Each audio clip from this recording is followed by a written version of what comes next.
ఇక్కడుండేది CBN, ఇక్కడుండేది NDA ప్రభుత్వం.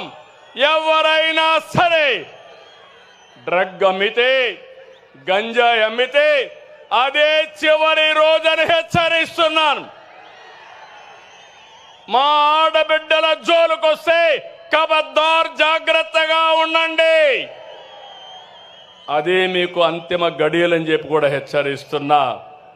తమ్ముళ్ళు, అడవులు ఆక్రమించి ఎస్టేట్లు నిర్మించుకుంటారు, కొండల్ని మింగేస్తారు, చెరువుల్ని చెరబడతారు, ప్యాలెస్ల నుంచి ఎస్టేట్ల వరకు అక్రమ సామ్రాజ్యాన్ని నిర్మించుకున్నారు.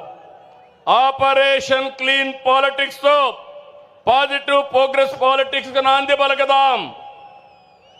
అందుకే మళ్ళీ హామీ ఇస్తున్నా, ఎవరైతే ఎకనామిక్ టెర్రరిస్టులు ఉన్నారో, ఆర్థిక ఉగ్రవాదులు ఉన్నారో వాళ్ళ గుండెల పైన రైళ్లు పరిగెత్తే విధంగా చేసే బాధ్యత మీ నాయకుడిగా నాదని మరొకసారి మీ అందరికీ హామీ ఇస్తున్నా.